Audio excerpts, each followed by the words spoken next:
What the Pel is up, everybody? This is Pelicans Plus with Elliot Clough at Elliot Clough on Twitter. Today we are going live early this morning, talking a little bit of Pelicans. Obviously, that's what we do here on Pelicans Plus.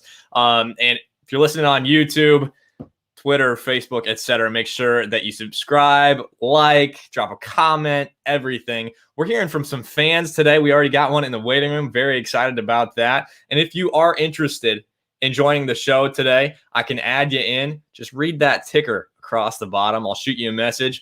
We'll get you in on today's show. This is the first time we're doing this, so bear with us. It's going to be fun either way. Draft happened last night. Pelicans select one of my favorite guys at 17, Trey Murphy III from the University of Virginia. And then in the second round, they grab Herb Jones. We'll talk a little bit about both of those players, what I like from both of them, what they might offer, and what we're not seeing quite yet from them, but what they could develop. So first, let's talk about that number 17 pick. This is a 3-and-D guy in Trey Murphy. Not a huge swing at that 17 spot. This is a guy that you're going to be able to hopefully rely on as a 3-and-D wing in the future. He's a guy that shot 50, 40, 90, and that is absolutely huge. I love that. I mean, we know that the Pelicans struggle for shooting, and the kid can play defense. And if anything, he's long, and he's not the quickest guy in the world. Foot speed is a bit of an issue. When we talked with Ethan Piota, that's what he said. But Ethan also referenced to the fact that the kid works hard.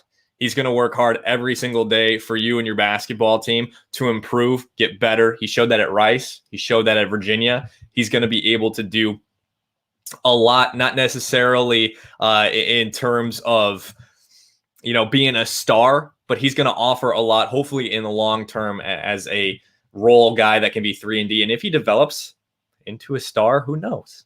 That'd be sweet. Crazier things have happened. So this season for the Cavaliers, to give you some specific context of the stats that he put up: 11.3 points, 3.4 assists, shot 50.3% from the field, 43.3% from three, and 92.7% from the free throw line in 29.8 minutes a game. So what have we talked about to reiterate what he can bring to the table? The need is a guy who can shoot and a guy who can play a little bit of defense. Those are two huge needs that the Pelicans need this offseason. People talked about free agency. People talked about trades. And you get a guy who can probably contribute right away in terms of that 3-and-D position. Now, we're going to switch it up a little bit. Hear from a fan, Samuel Wilcher, joining the show. God made him funky, according to his Twitter bio, and I am here for it. Samuel, how you doing, sir? Good morning, Elliot, and thank you for having me this morning. Absolutely. So what do you think of the pick? And we'll talk about Herb Jones in a little bit, but if you have any thoughts, go for it. First of all, listening to Trajan last night on his recap, it sounded like they had a plan in finding someone, if not him, very similar to him. Because there are a couple of those wing-type players with the ability to kind of stretch the floor that were in that same mid-first round range. The thing that I like is that Troy seems like he really wants to be here. And I harken back to looking at DeAndre Hunter. And there was a lot of conversation about DeAndre Hunter and should he have just taken him instead of moving back like we did and taking the DDs and Jackson Hayes. Although he's not DeAndre Hunter, I think we can appreciate that DeAndre Hunter was a top 5 pick. We're getting DeAndre Hunter type play, which is what we needed again. So this is something that excites me as a fan. I really like young players that come in ready to play, so he's going to contribute. And can you believe it? The Pelicans actually have wings. Hey, man, I love it. And do you know much about Herb Jones? What do you think about him? Have you looked into him at all? I didn't watch the SEC as much. I'm an ACC guy this year, but what I've read and what I've seen in terms of highlights, he looks like he is, again, a player that is got a high basketball IQ, 1 to 5 on defense. He can guard. When you're not a primary offensive player and you're player of the year in a major conference, that means that you were really, really something kind of special. And again, we've got a guy who's got length. We've got to get him in the Fred Vinson shot lab. And we know that once you come into the Fred Vinson shot lab, you can come out throwing darts. So there's an opportunity for him to again. And then let's just throw this out there: our G League team is in Birmingham right now, so why not stick it up for a guy who played 4 years in Alabama? Use that as leverage. You get a guy, and then you can actually use him as kind of your marquee G League franchise guy. Not that you're trying to make the G League most important, but I think it's really a good idea in terms of branding to have a guy that's local, especially when he does fit your long-term plan. Totally agree. It's not right. Like you said, the G League is not the number one thing, but if you're bringing out fans, hey, that doesn't hurt. No. Guys from Alabama, no. And Alabama churns out these guys who are just really athletic, and you can bring in and play some defense, throw some lobs. That's fun to watch, man. Like, let's go watch the Squadron. So there you go. The squad is in the house. And let's say this, it's not the worst thing in the world to be the Duke South and the Gulf Coast, Alabama Crimson Tide. So if we can get some Clemson guys on there, I'd be okay. But on the second thought, our team, I don't know if the Clemson guys could help our team too much, being honest. But as a fan, I'm ecstatic and ready for free agency. If I can slip in a maybe Malcolm Brogdon sign and trade with Lonzo, Bogdanovich from Utah, kind of bring him in so they don't have to pay the luxury tax. I think that would really round things out. It would be something that I'd look forward to more, maybe even than a Kyle Lowry kind of play, because you'd really now round out your shooting and your defense. Malcolm Brogdon being an NBA-ready 50, 40, 90 guy. It's already done it, I believe, twice. So you'd really improve your shooting, and I think that could be something that's on Griff Trajan and Flynn's radar. There you go, Sammy. Hey, man, I really appreciate you stopping by. You were prepared, man. You were prepared.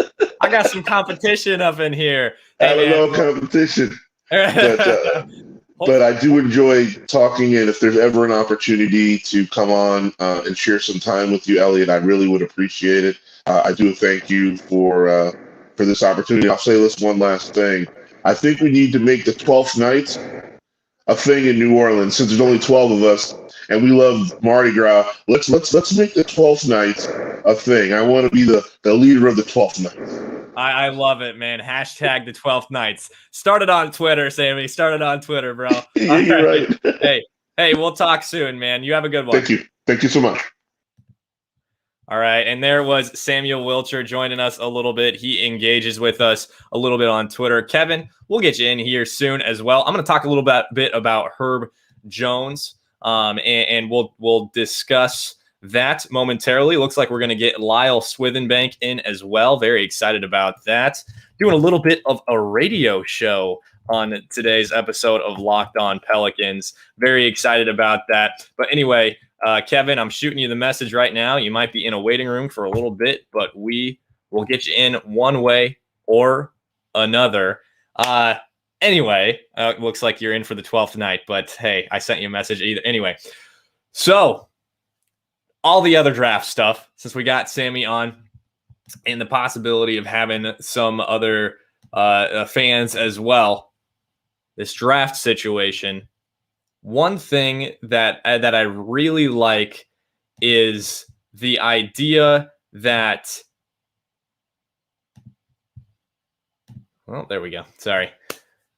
The thing that I really like about this situation is something that Kevin O'Connor mentioned. And if you know Kevin O'Connor, he's a writer, the NBA writer for The Ringer, does excellent work. I'm a big fan. He's got sources all over the league.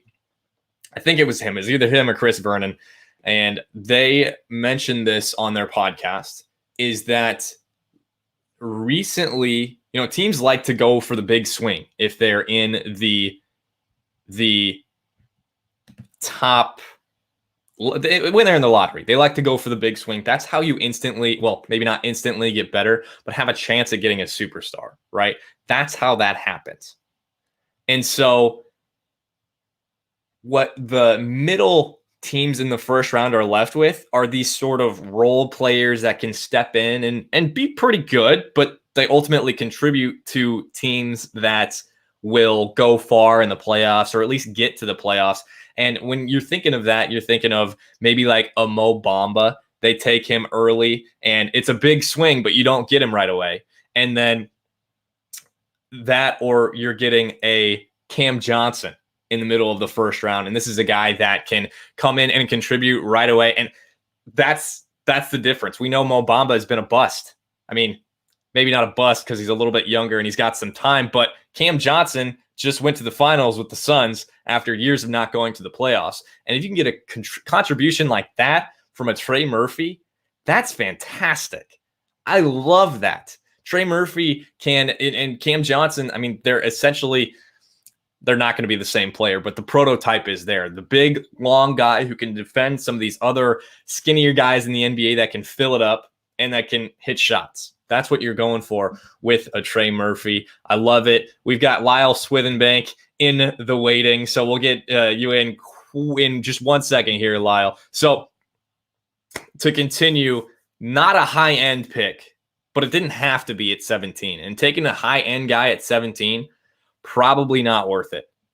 Probably not worth it. To be honest, I personally think this is almost perfect for the Pelicans. Almost perfect. Especially if they get a talented point guard. The point guards that we've been talking about, Kyle Lowry, Colin Sexton, any other big trades that happen, even if they go get a wing and they fill out that point guard position with a guy and throw in Kyra Lewis and Nah in there, I think it's almost perfect because the Pels need wings that can defend. They've got now him, they've got Najee Marshall, and maybe Didi Louzada if he continues to work on his offensive end of the floor, and Brandon Ingram defensively. Now, we talked a little bit about Herb Jones with Samuel Wilcher and Trey Murphy with him as well. Now we're going to have on Lyle Swithenbank, who is already a little bit of competition, but it's friendly competition from Hoopball Pelicans. Lyle, we've had you on before for those round tables. Excited to hear from you again, sir. What are you thinking about the draft? How good. You've had me hyped, mate. I'm telling you. I was just listening backstage. I was sitting there. Yep, we're flying. We're going okay. Thanks for having me on. It's been a bit of a whirlwind, I think, in the last couple of days of the Pels, having that trade that obviously moved us from 10 to 17 and then managing to get Trey Murphy, who looks like a really, really solid pick.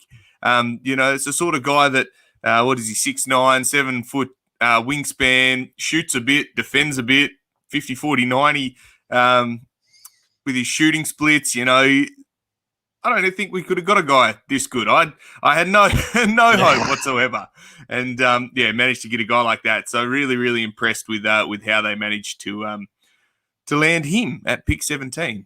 Yeah, me too. I'm sure you are a pretty regular listener. I'm sure you turned in at least to some of the Ethan Piota or Derek Murray talking about the draft. And with Derek Murray, we talked about trading back, and this is a guy we've talked about. Obviously, Trey Mann was in there too. I think he went 18, so the pick right after. But both really great value picks, in my opinion. And these are guys that they liked. They're at 10. I mean, you're left with probably Moses Moody, but you also have Eric Bledsoe. You also have Steven Adams.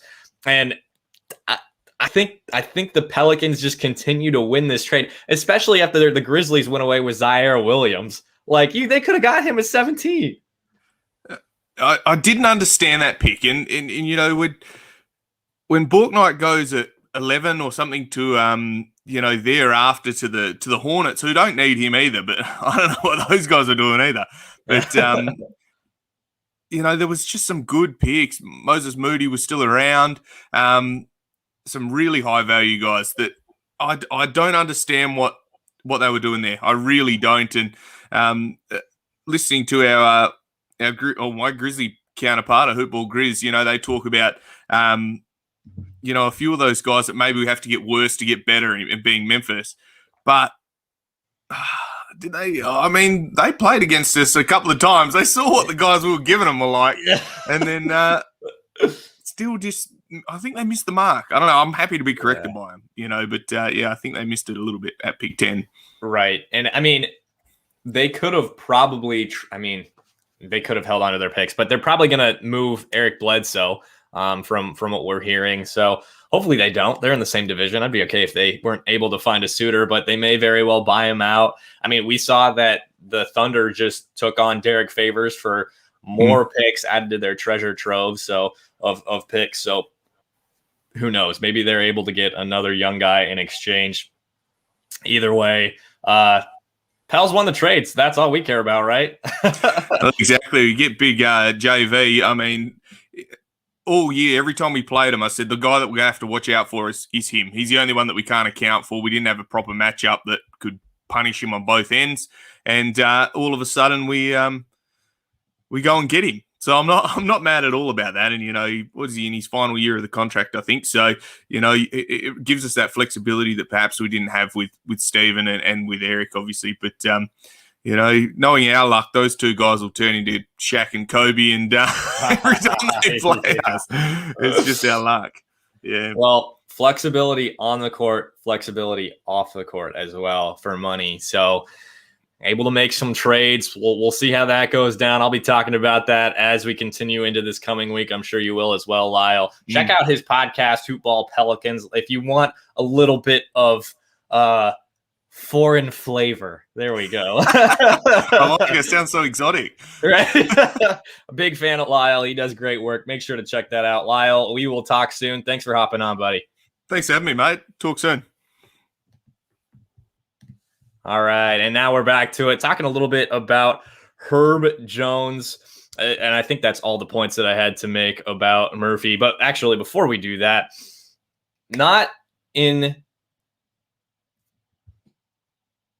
okay, here we go.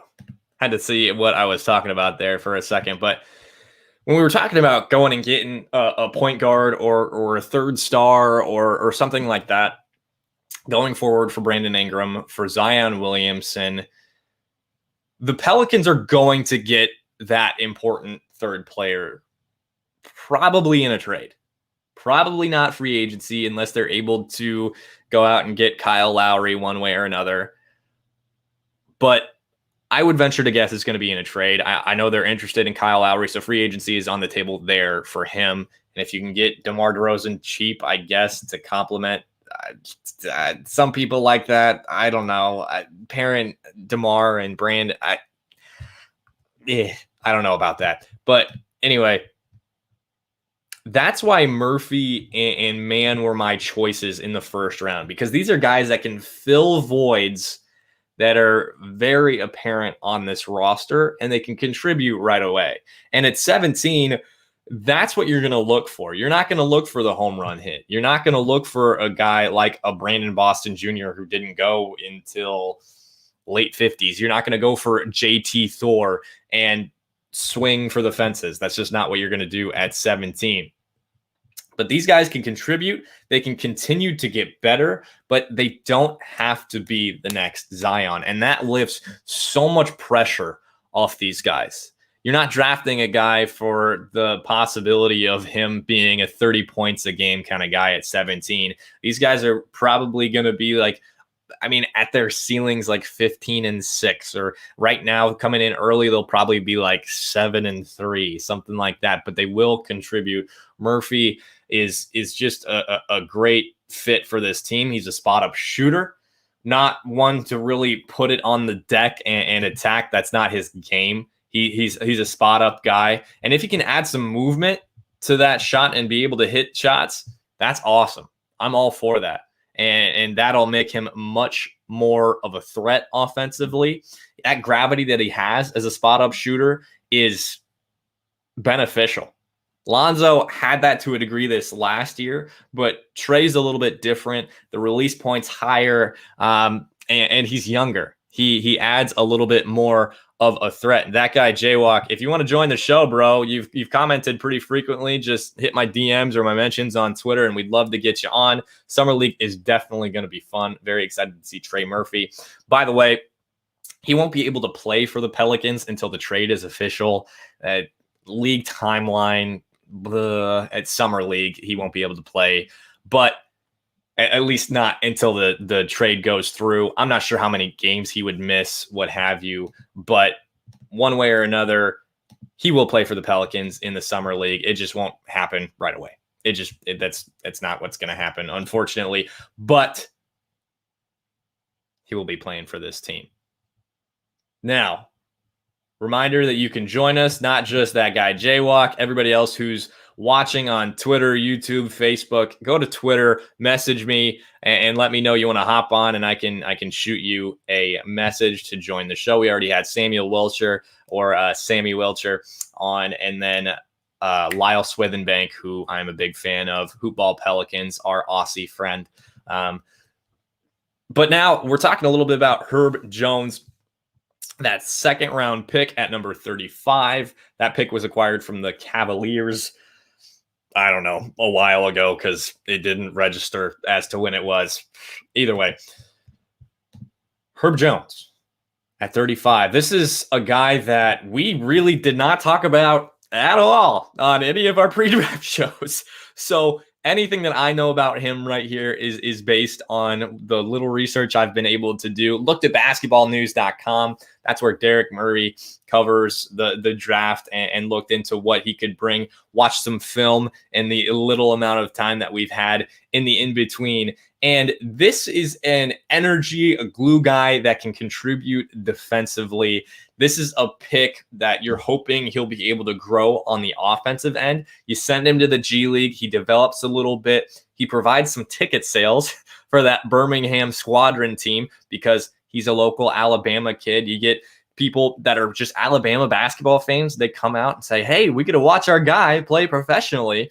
And he's athletic. He's long. He's defensive minded, and he'll be fun to watch. In the highlight tapes, I can't remember how far along I got, but I tweeted a video of him last night. In one game, he had a chase down block, a block where he had to recover and extend, swats it in the corner, a lob, a dunk on somebody's head, and then a layup with like 2 minutes to go in a tie game. This was all against Auburn, so in-state rivals. And that chase down block was against Sharif Cooper, who a lot of people thought was going to be a first-round pick last night. Ended up falling to the latter half of the second round.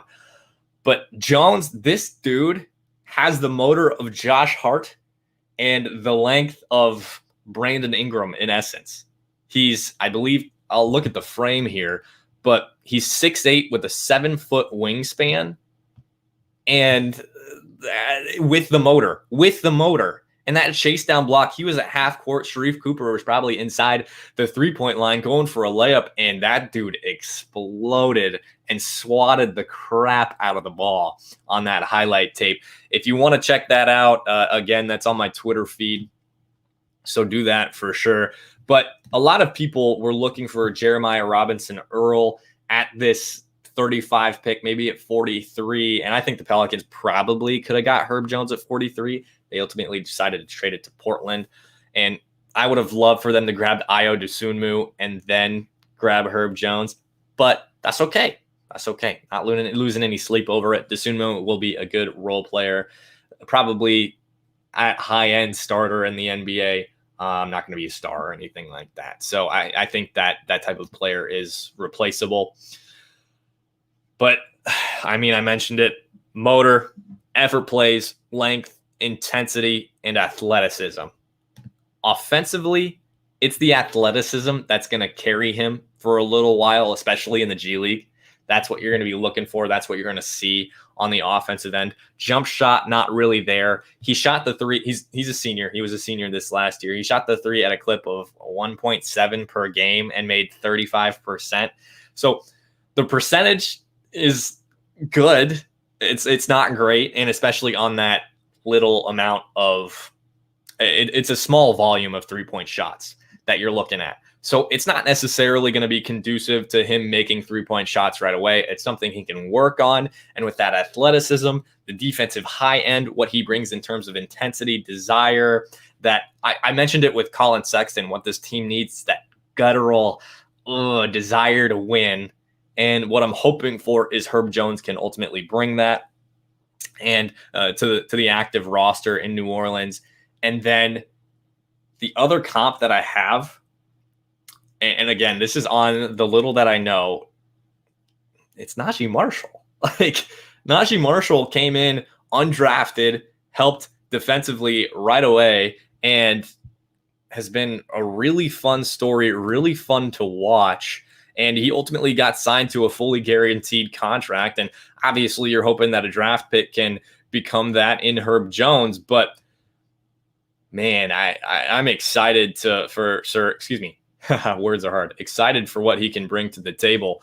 Mark Schindler, NBA, who's a guy that I respect. It's at M Schindler NBA, guy that I respect on NBA Twitter in terms of evaluation and such. What he said about Herb Jones, he said Herb Jones and Najee Marshall in the wings, rotating seamlessly and destroying drives before they happen. And it was the Dragon Ball Z thing where the two guys do the thing and then become really strong. So there you go. And he's a guy that has done a significant amount of research. M Schindler NBA has. Go give him a follow. He does excellent work. But I'm very excited for both of these young men to become Pelicans, especially what Murphy can add pretty much right away. He'll be a top 10 guy on the roster, in my opinion. We'll see, obviously. He needs to get some work in. He needs to have some growth, work on that foot speed, gain a little bit of size, strength, etc. But he'll be a guy that can be on this roster for a while, a role player, a high-end role player that you can have for a while going forward. That's what a lot of us are hoping for. That's what Pelicans fans are hoping for. And Herb Jones, he's an energy guy. He's a glue guy. He's long. And if he can work on his offensive game, that athleticism, he could be scary. It was a bit of a swing there, but he's also got a decently high floor if he can contribute to the defensive end the way that people think he can.